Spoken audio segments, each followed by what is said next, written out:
اعوذ باللہ من الشیطان الرجیم بسم اللہ الرحمن الرحیم۔ حضرت ابو ہریرہ رضی اللہ عنہ بیان کرتے ہیں کہ رسول اللہ صلی اللہ علیہ وآلہ وسلم چند ایسے لوگوں کے پاس کھڑے ہوئے جو بیٹھے ہوئے تھے تو فرمایا، کیا میں تمہیں تمہارے برے اور اچھے لوگوں کے متعلق نہ بتاؤں؟ راوی بیان کرتے ہیں وہ خاموش رہے۔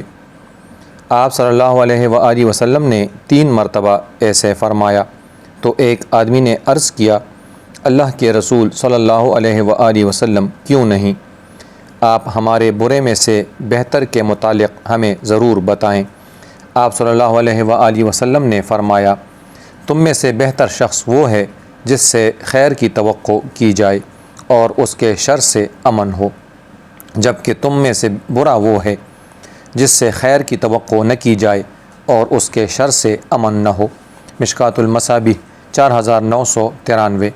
حضرت ابن مسعود رضی اللہ عنہ بیان کرتے ہیں، رسول اللہ صلی اللہ علیہ وآلہ وسلم نے فرمایا، بے شک اللہ تعالیٰ نے تمہارے درمیان تمہارے اخلاق تقسیم کیے ہیں جس طرح اس نے تمہارے اموال تقسیم کیے ہیں۔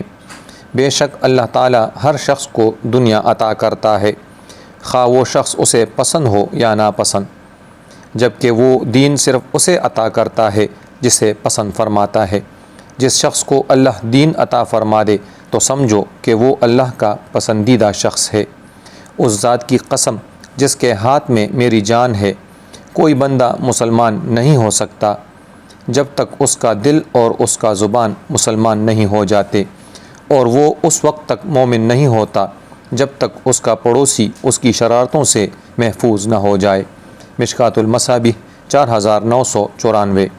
حضرت ابو ہریرہ رضی اللہ عنہ سے روایت ہے کہ رسول اللہ صلی اللہ علیہ وآلہ وسلم نے فرمایا، مومن الفت کا مسکن یعنی سراسر الفت ہے، اور اس شخص میں کوئی خیر نہیں جو کسی سے الفت نہیں کرتا اور نہ اس سے کوئی الفت کرتا ہے۔ مشکوٰۃ المصابیح 4995۔